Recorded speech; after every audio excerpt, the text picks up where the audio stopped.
The way that I got interested in regenerative practices was, I think there were lots of iterations and lots of amazing people who came into my life at different times. So I grew up pretty urban, and my joke is that I went to McDonald's every day. And thankfully, then I met people who were brilliant and had um, other ways of thinking about who we are as human beings, and also our position in the rest of the natural world. So, spoiler alert, we are not separate from the rest of the natural world, right? Now, everyone has known that forever until colonization, until our sort of present day worldview. And of course, a lot of folks today never forgot that. And thank goodness, because we need that thinking now. So, and I guess I have these little moments, urban plot of land with my mom growing tomatoes against the back garage, and the feeling of the sort of spikes on cucumbers when you pick them and then you have to rub them off, right?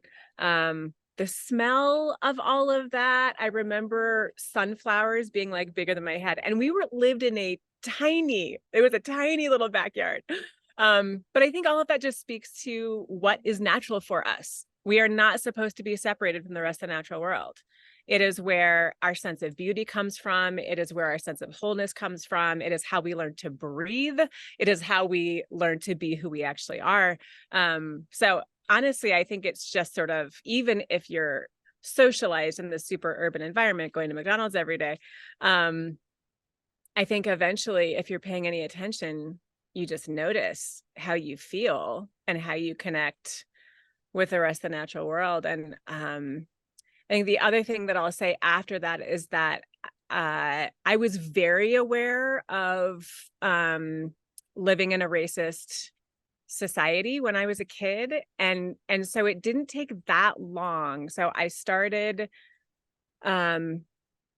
recognizing my connection and feeling it with the rest of the natural world.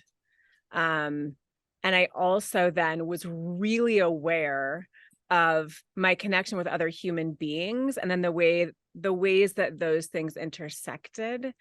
And I also remember being aware really early about what freedom was. And so people now often talk about liberation, but Amartya Sen is an economist who's amazing, who talked about freedom to rather than freedom from.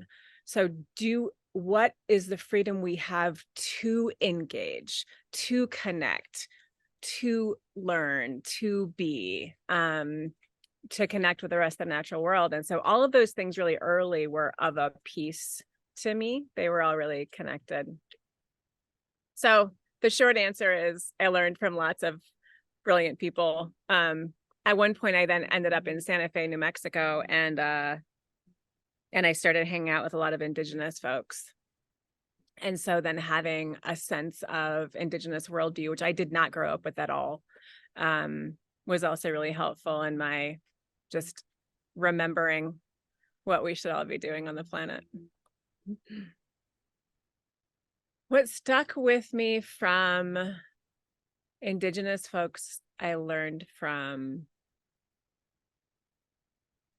was a perception of an embodied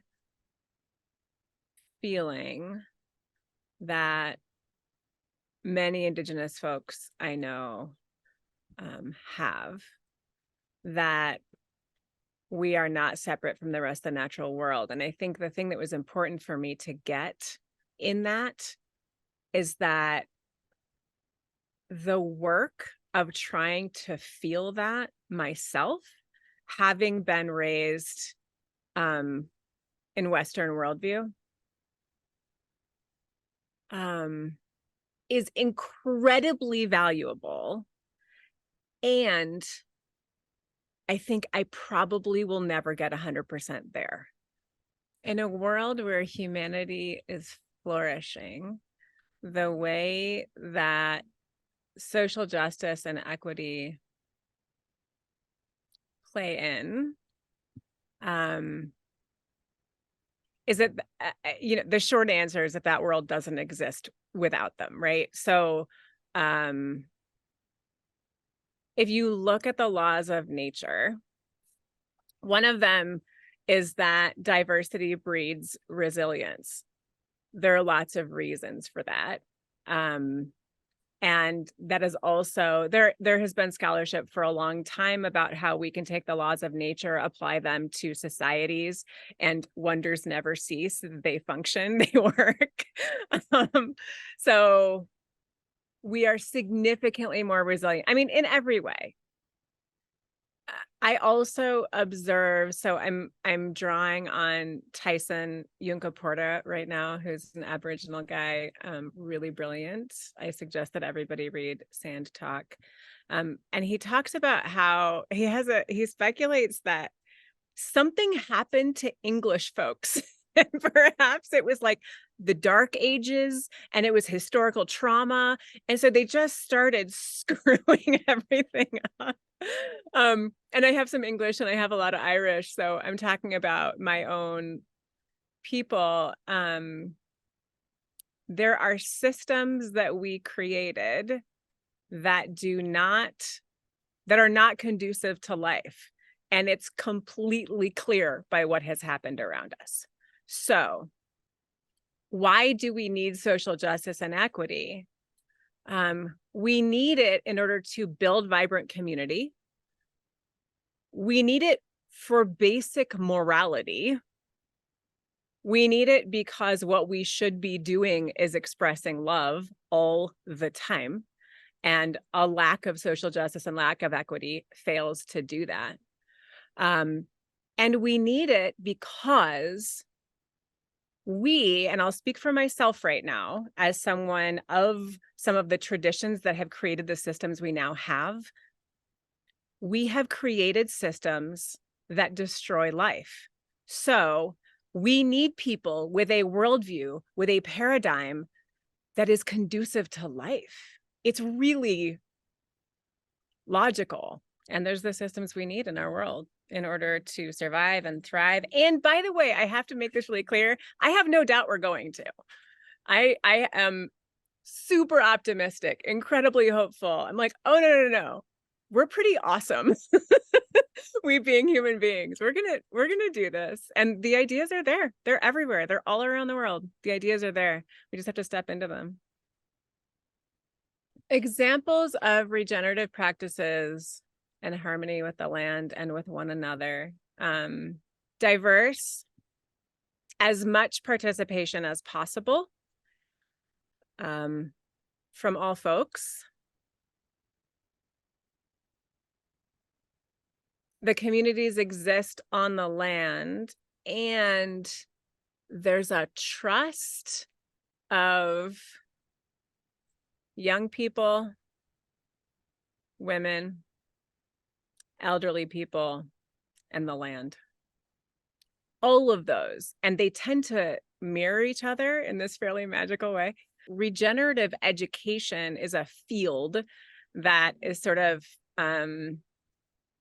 starting to grow up in, and of course it's existed forever in indigenous cultures, but in sort of the present day in academia, it's coming to life. There's an organization that started as an intentional community and having people live there. And then, they got animals and they started growing stuff. And now we sound like we're in the middle of the 60s, right? but we're not. It's present day. And then they started educating. Then they figured out how to do, in an arid climate, they figured out how to do dry land farming. Then they figured out how to help their neighbors, and their neighbors started hiring them. So now they're consultants doing all of this. And then they've got interns that cycle into their organization who then are learning all of these processes. So they have all of it, right? They have a home, they're growing food, They have the animals. They're connected with their community. They are not just doing, they're not like, oh, well, we're doing this ourselves and we're going to survive and we're fine. No, no, no, no. They recognize, no, it's about everybody around here.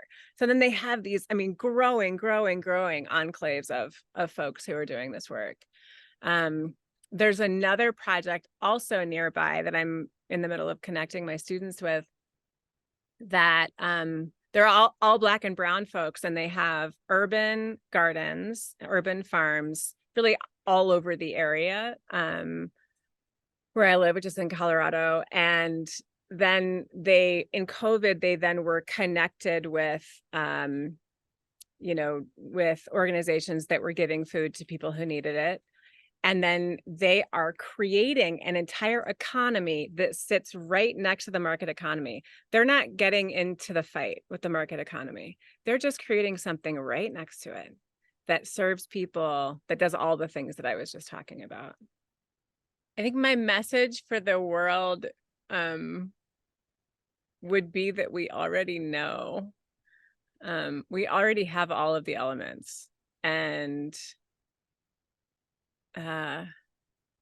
other species know as well. So all the natural laws apply to society. They exist. It's not a theory. These natural laws exist.